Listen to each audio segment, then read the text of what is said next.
The end is here. Today we take charge of Sunderland for the last time ever. Hit like and subscribe, be ready to join us on our journey as we join Leeds.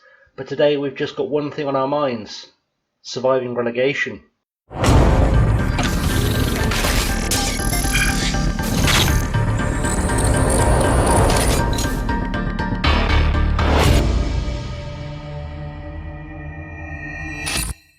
Hello everybody, I'm ChasingLamely and welcome to episode number 45 of Sunderland Til I'm Sacked, where we are playing Burnley in our final Premier League game as managers of Sunderland. Before we get into the game though, we have a couple of things to talk about because we're currently sitting, as you can see on your screen, 18th. Leeds are safe, we're definitely in the Premier League next year regardless, but we have 33 points. Southampton above us, also on 33 points. West Ham are on 35 points. So there are various permutations. I'm going to talk you through it as we look at the fixtures that are happening today. They're all happening simultaneously, as is tradition on the last day of the Premier League.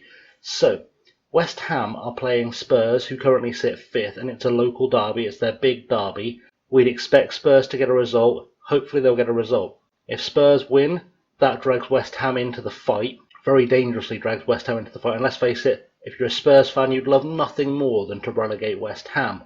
However, this is where things get sticky. We're playing Burnley, who are bottom of the table. If we win today, we need Southampton to draw or to lose. Southampton are playing West Brom, who sit 14th, but West Brom are on a good run of form. They've only lost 2 of their last 5, but they have beaten Liverpool. They got a draw with Chelsea. They have picked up some good results. In fact, I think they also recently got a draw or a win against someone else. They got a draw against Chelsea. Had a win against Spurs as well. They're not a bad side when they turn it on. So we're looking to West Brom to do us a favour. Luckily they're at home, which is good. Southampton, however, also on fairly good form. I say fairly good form. They've won the last 2 games and been tanked a few times. But they've been dragging themselves back out the relegation mire. They've not picked up any results against big teams though, and last time they played West Brom, they lost. So we're hoping they do that again, and then all we need to do is to beat Burnley. We can still stay up if we get a draw and Southampton lose, but we need a win. We need a win as what's happening. I'll just take you through our last 2 games. Our last 2 games were Arsenal, which we lost 3-0, and Everton, which we lost 4-0. And Diego Garcia proving that he is absolutely the worst signing I've ever made. Got himself sent off. I said in the last video, I think he's probably cost us 20 or so points this season just through poor performances. I've just not really had anyone else to fit in that role, so my mistake really. He looked like a good player on our side. He still looks like a decent player now, to be honest. He looks like a decent all-rounder. Okay, he's a decent all-rounder, probably championship level, but most of my squad, it says he's a decent player for League One sides now, which is reflective of his performance. But a lot of our squad wouldn't really. I mean, Rodell Richards, it would probably say the same thing, would be a good League One player, and he was prolific in the championship for us last season. Really, he scored 19 goals in the championship for us, which is why I spent 12.5 million on him, and he's looked like a League One player, and that kind of says it all about this season, how this season has gone. Vincent Pajot is a French under-21 international, and again probably playing at championship level at best. I mean, he's a good player for a League One side. That kind of gives you an insight into the kind of squad we've built, or the kind of squad we've dragged up here. They're playing well above their station. Even Doyle Hayes, I guess, will be a League One player.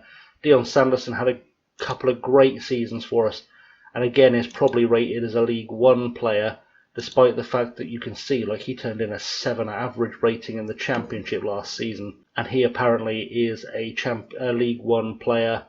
Williams League One, Deschamps Bernard is League One, Marco Salah, who was a great signing for us but still a good player for the Championship, nothing special. Curtis Jones is rated as being, I would assume, a Premier League player, but he's about the only one in this squad. I think Tatum Mengi might have just crossed the line. He's crossed into a Premier League player, and I assume Max O'Leary is a Premier League player. I assume is a good Championship goalkeeper. See, this tells you what we've been working with all season. The fact that we're still in the fight is a bit of a miracle, to be honest with you. You can also see on the screen right now we have a few injuries.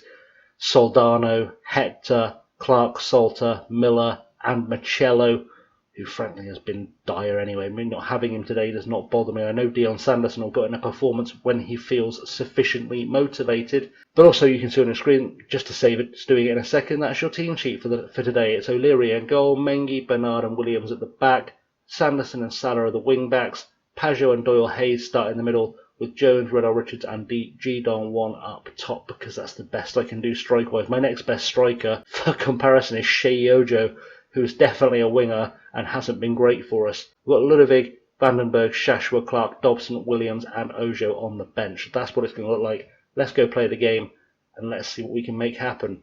Into the dressing room, go out there and show the world you have what it takes. That's all we can do. People actually finally seem motivated. Got a ton of you. Looks like you're set for another final day of the season full of drama and tension. Have you done enough to ensure survival come full time today? We've given ourselves a good platform. Given the importance of the upcoming match, the incredible hunger from Sunderland fans, see a positive result. Does the added pressure, given what's at stake, affect you in your preparations at all? I don't think so. We just have to make it happen. The fact is that managers can often crack under the pressure. You seem to handle it pretty well. Can the same be said of Roberto Martinez? I think he isn't coping. Let's try some mind games. Why not? Nothing to lose. We'll try some mind games. In terms of the Burnley squad today, players to watch out for are Chris Smalling playing at the back, Kamar Roof on the right-hand side, and Chris Wood up top. And they've made an early tactical change, which is a bit interesting. And James Tarkowski is no slouch either. So we just need to try and break them down and win it. So we've made it all the way to half-time, and it sits at 0-0. That was a completely uneventful first half. And to make matters worse, West Ham and Southampton, are winning, which is a problem. I'm going to make a tactical change at halftime before we go into the dressing room. We're going to go dance with the girl that brought us. That's pretty much the plan. Dance with the girl that brought us. I don't think I want Deshaun Bernard on the left wing coming out in the second half.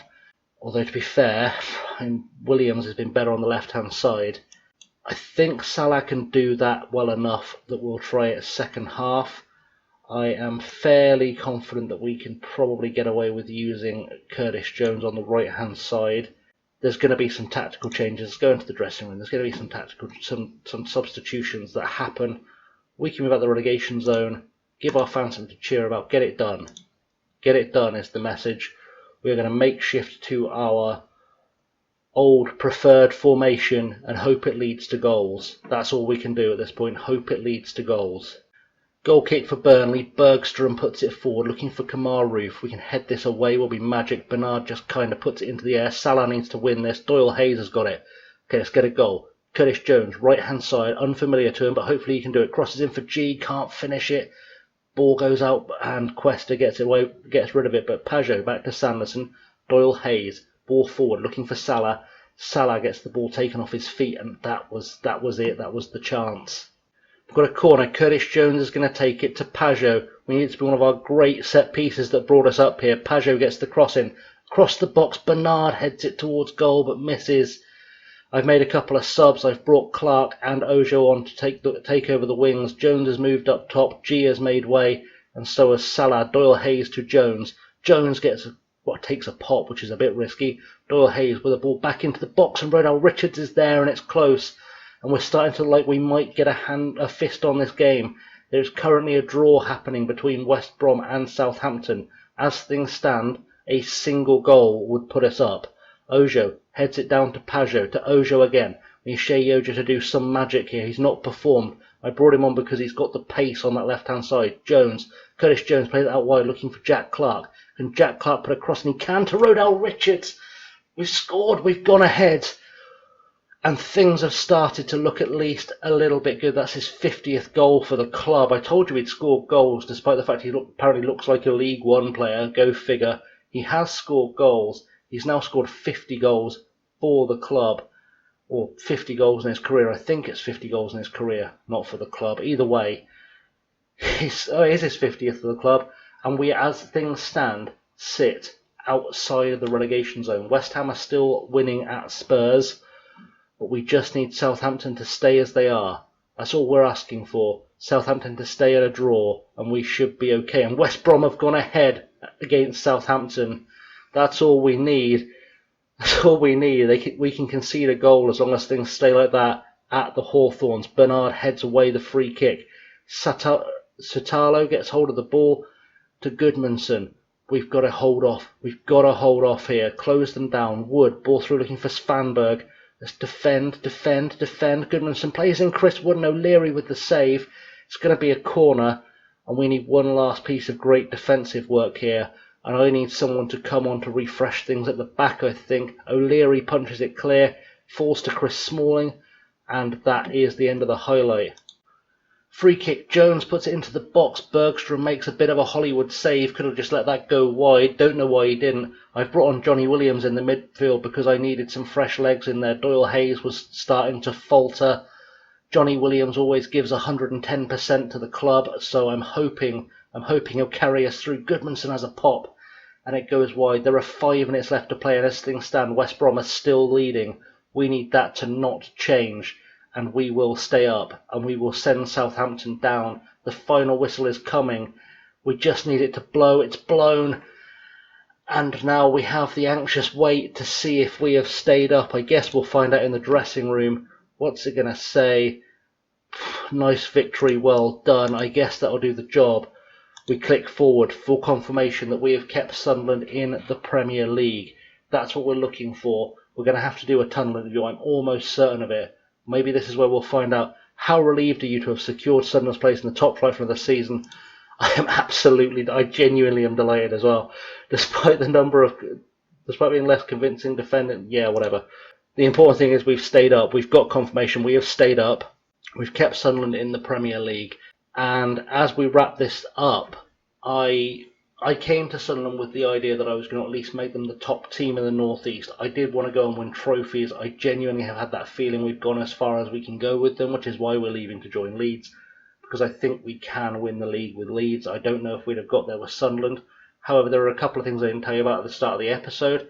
One of which is that the board turned round and gave a £37 million transfer budget for next season to whoever is coming in. At Leeds, we were told we'd have 7. So there may have been a mistake there, but Leeds were also predicted to finish 9th this season. I think if I'd taken over when we were offered the job, we might have pushed into Europe, but we wanted to show some loyalty to Sunderland, so that's all worked out for the best, I think, long term. Hopefully, Sunderland, you've seen the squad. Sunderland squad needs a big overhaul to be able to stay up. I think it needs probably 5 or 6 quality players. Jones won't be there next season because his loan wasn't extended. Clark won't be here, and Tayden Mengi won't be here. So some big names are leaving, and I'm hoping, I'll show you the budget. There you go, 37 million was what was given, and £1 million just shy of a week. And when we took over the club as well, I should point out, we took over the club. Financially, they were in the toilet. You can see here, this is where we took over. There was not a sausage in the bank. Literally 1.79 million, which is nothing in League One level. And as we leave the club, there is, 77 million in the bank. We have made a £20 million profit this season alone, which is why they can afford to give a £37 million budget and £1 million a week to spend to the incoming boss, and a 720,000 scouting budget, which is absurd. We have done things. We have done things here. So, what is our plan going forward, I guess is the question we're all going to ask, because I'm going to bring up the end screen so we talk through it. There's going to be 2 videos next week, as always, with this series. The first video, I'm going to do a bit of a retrospective. We'll do the end of season awards, then we'll do a retrospective. So they might be longer videos next week, I should tell you that in advance, so you're prepared. They're going to be longer videos. We'll do the end of season awards. We will do a end of tenure retrospective, just to go through what we've done here, what we've achieved here, because that'll act as a primer, because there'll be people who join the series who are Leeds fans who might wonder how we got to be in the 3rd or 4th, well, the 4th season as it will be with Leeds, why we're starting in the 4th season with Leeds. There'll be people who will wonder, so it's kind of for them, kind of for us to have a look back and see what happened. That'll be the reason that is going on Tuesday. On Thursday, we will take over Leeds for the first time. We'll have a look around the squad, we'll get to know our new team, and we'll start to assess what we do transfer-wise, and then I will do the transfer window. I'll tell you who I've brought in and get us ready to play our first game of the season in charge of Leeds. which is going to be a huge change for me, a huge change for all of us, I think, but maybe one that kind of refreshes things and makes us all feel a bit, a bit more invigorated on the series, which will be nice. In the meantime, guys, thank you very much for watching and for joining me on the Sunderland journey. If you're a Sunderland fan that is leaving the series now, I'm sorry to see you go. Let me know what your favourite thing you've seen from the Sunderland save was, or from the Sunderland portion of this save. We're not changing save. From the Sunderland portion of the series was. Let me know favourite players, favourite moments, favourite everything. Just give us some of your happy memories, because that'll be nice to see. It'd be good to see how people have felt about the whole thing as we've been going on. And I will try and include some of the comments in the video because it makes sense to do that, I think. Anyway, you can find me on the socials below. I'm on Insta, Twitter and Patreon as ChasingLamely. Do not forget to hit those like and subscribe buttons. I don't even know if you can read this if you're watching it on a mobile, by the way. You can just about if you're on a proper screen, I think, but I don't know if you can read it on a mobile. It's a magic graphic it'll appear there to remind you to subscribe, ring the bell for notifications. You'll get notifications when the lead series starts, when the retrospective goes up, whenever anything goes on the channel. I go live once a week, at least once a week, to be honest, with the FM Premier League as well. So, check in for that. It's a live chat. We can actually properly communicate. It'd be nice. It'd be fun. And other content goes up too from time to time, which you might find interesting. Maybe. I don't know. Probably. Let's hope so. Anyway, thanks for watching, guys. I have, as always, been Chasing Lamely. It's been a pleasure having you here, and I'll see you very soon. Have a good one.